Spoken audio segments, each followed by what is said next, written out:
right, so you guys, today we're looking at step functions, and honestly, this is one of the most fun functions there are, just because it's so goofy looking. And a lot of real things in life are using functions, because really you can call it the rounding functions with a step function. So either you're rounding up or you're rounding down, okay? So anytime you purchase something, usually they use some kind of a step function to help you purchase, because what happens is, like, you, for instance, did you ever notice on gasoline the cost per gallon, what it is? It's like $2.88 and 9/10. You ever notice that? How stupid is that, right? So really, you're rounding it up. You know, they just do that. It's a mental thing, you know. So you're not paying 9/10 of a cent. You're paying the whole cent. So it really is the next cent up. But anyway, it's just something to think about with step functions. I just think they're kind of interesting.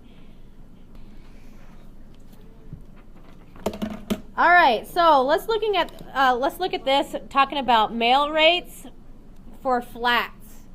Notice that here they have the weight of whatever the postage that you're making, and the rate in dollars, okay?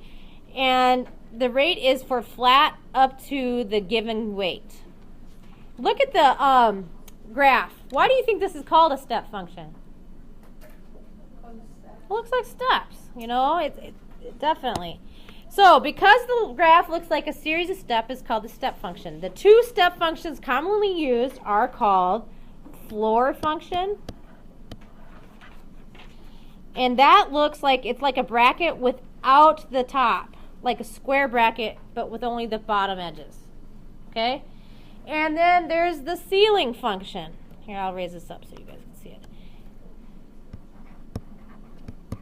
The ceiling function. And this one looks like the square brackets with just the top parts. Okay? So the floor brackets only have the floor parts of the bracket. The ceiling only has the ceiling parts. Okay? Hopefully that'll help you remember. So on this one is which one? The floor or the ceiling? Floor. Okay? This one is the ceiling. Oops, misspelling. Okay, so with the floor brackets, you're going to always round which way do you think? Down. Ceiling, you're going to round up. Okay? All right, so the floor function is also called the greatest integer.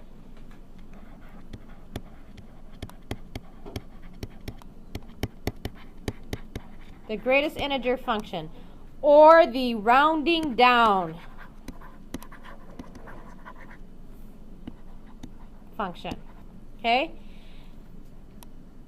On some calculators, it is called the int function. So if you're looking for that function on some of the scientific calculators or the TI, if you look up int, that's what they're referring to. Okay? Another notation for it is this, and it looks like a double walled bracket. Hopefully that shows up for you. See what it is? Okay? It's like a fancy double walled bracket. The ceiling function is also called the rounding up function. Okay. So let's look at these examples. We have 5 and 7/8. Which one is this, the floor or the ceiling? It's a floor function, because that's where it shows here. So if it's 5 and 7/8, what would this be if I take that to the function? 5, because you're rounding down. Okay? How about -4.2? -5, exactly. And don't forget, when you're looking at those negatives, think of the number line, and the one underneath it would be -5, because it's between 4 and 5, right? Because this is, look at, you see the little thing right here? That tells you it's the floor. Okay? The next one's what kind? Is it ceiling or floor? Ceiling. So you know that pi is 3.14. So which would this one be? It'd just be 4, right? You're rounding up to the next integer. How about 13? If I'm rounding up to the next integer, what is it? 13. It's already at the next integer. Okay? Good. So now, try to do these 4 real quick.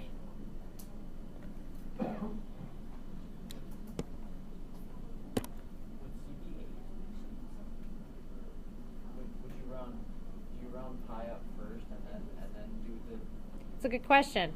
So let's do that one first then. This is the same thing as saying 2 times, oops, I shouldn't have that bottom part on that.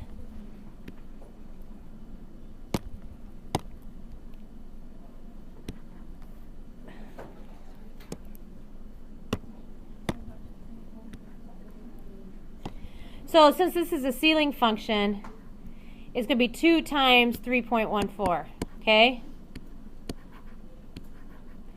And 3.14 times 2 is at least a 6 point something, right? You can kind of round it in your head. So if it's at least 6 point something, it's going to go up to what? 7, okay? So 27, what is that one going to be? 27, you guys are fast. How about negative 10.01? Negative 11, it's a floor function, so it's going to go down to the next one. How about 6 and 2/3? Yep. Okay, pretty easy, right? So really, this is a function all about rounding.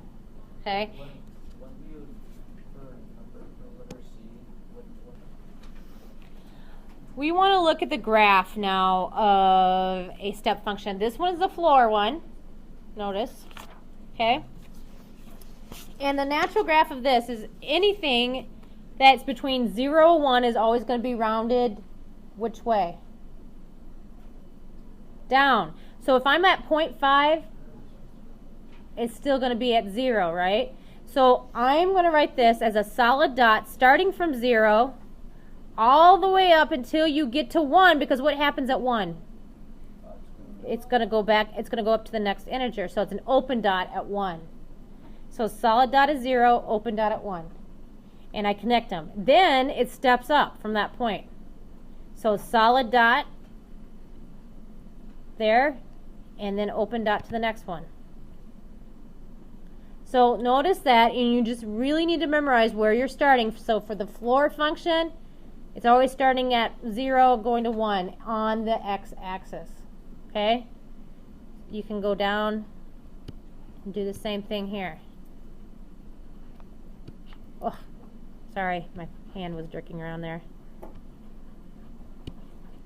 Okay, so just repeat. Okay, so that's the floor function. Now let's look at the ceiling function. On this one, you're rounding up. So if I'm between 0 and 1, if I'm at 0.5, where is my y going to be? At 1. So look, I'm actually going to be up here. And it's going to be open dot and then close with a closed dot.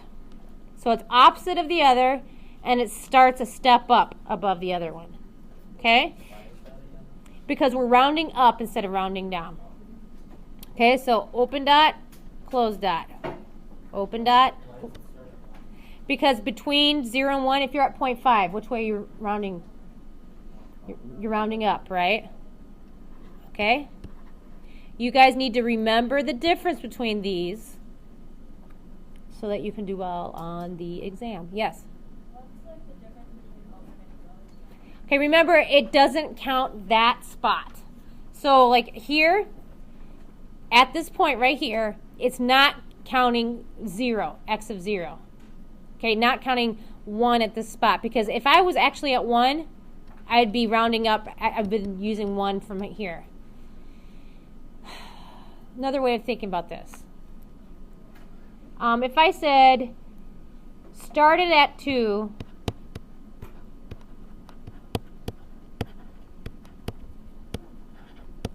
okay, and ended at and included, I don't know why this is not writing, 4. Okay, so that would be the same as me saying 2 less than or, not even less than or equal. Starting at 2, doesn't include 2, it's just starting at 2. 2 less than 4, or, sorry. 2 less than x less than or equal to 4. If I were going to write that on a number line,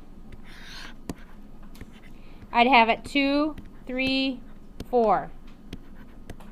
I'm going to have an open dot at 2 because it's not including 2. It's starting from there, so it can be 2.000001, starting at the point right past 2, but not including 2 itself, all the way up to 4. And it does include 4, so it's going to be a solid dot at 4. Okay? So that's what we're referring to with the open and closed dots here. All right. So let's do an example here. We're looking at March 2008. New York City taxi rates were an initial fee of $2.50 plus 40 cents for each 1/5 mile traveled. Okay? So, and notice that they charge for each full 1/5 mile traveled. So we are going to look at the floor function here, because if you have a partial mile, they're not charging you that, right? So you're going to round down, okay? So here we're going to have T sub m, or T of m, equals, and what is our initial charge? $2.50. So that is going to be what we start with no matter what. We have to pay $2.50. As soon as we set foot into that taxi, I put 40 for some reason. $2.50, you're going to be charged $2.50. Okay? Then you're going to be charged for each mile. 0.4, right? For each 1/5 of a mile. If I have 2/5 a mile, does that count? No. 3/5? No. 4/5? So what I'm going to do actually here is I'm going to take the miles, because we're looking at each 1/5, and I'm going to times that by 5, because I need a whole number. Think about it like this. I have 1/5. How do I get 5 out of the denominator? Times it by 5, right? So I'll have a whole number. So that's basically what I'm doing here, is I'm timesing it by 5 so that I make sure I have a full mile. They don't want to deal with partial miles. Okay? So this is our formula here. What is the charge for an 8.75 mile trip in New York City taxi? So let's figure that out. We have 2.5 plus 0.40 times 5 times 8.75. Okay? And remember, this is a floor. So 5 times 8.75 is the same thing as saying 2.5 plus 0.4. And the inside of that bracket ends up being 43.75. Which way am I rounding again? I'm rounding down. Yep. So that ends up being 2.5. Oh, I don't know where that went. 2.5 plus 0.4 times 43, because we rounded down.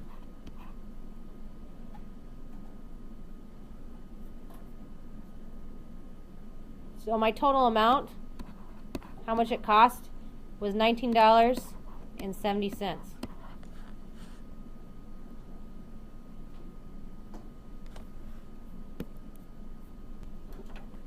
Okay, so what you should have had for the first part should be T of m equals 3, because we're starting at $3, plus 0.6, and then it's a floor function because it told you for each full quarter mile, so floor. And then I'm going to take something times m. It's a quarter mile, so what do you think I'm going to multiply times m? 4. Very good. Okay. So now I'm going to take this 2.9 mile trip. I want to find out what my total is. So it'll be 3 plus 0.6 times 4 times 0.29, 2.9. And if you put that in round down and everything, you should have had $9.60. Hopefully that's what you guys got. Questions? Okay, let's try the next example. Users of a prepaid calling card are billed in 1-minute increments. This means that customers are being billed for a full minute when any part of a minute is used. Okay, you hear that? Which way do you think they're rounding, down or up? Up. They're rounding up. So that tells you right there. They're building, when any part of a minute's used, they're being billed the next minute. Okay, so up. So if the Call Me Often phone card company charges 0.03 per minute with a 1-minute billing increment, what is the charge for a 5-minute, 40-second phone call? Okay, so on this one, our total amount, T of M, is going to be 0.03, and we're going to use the ceiling function. And on this one, we're taking it times M. Okay, so if I do that with 5 minutes and 40 seconds, all I got to do is write it like this, you guys, and this is pretty simple.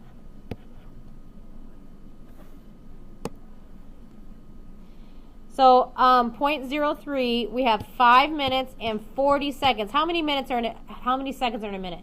60. So 40 out of 60, correct? So I could just set it up like a fraction.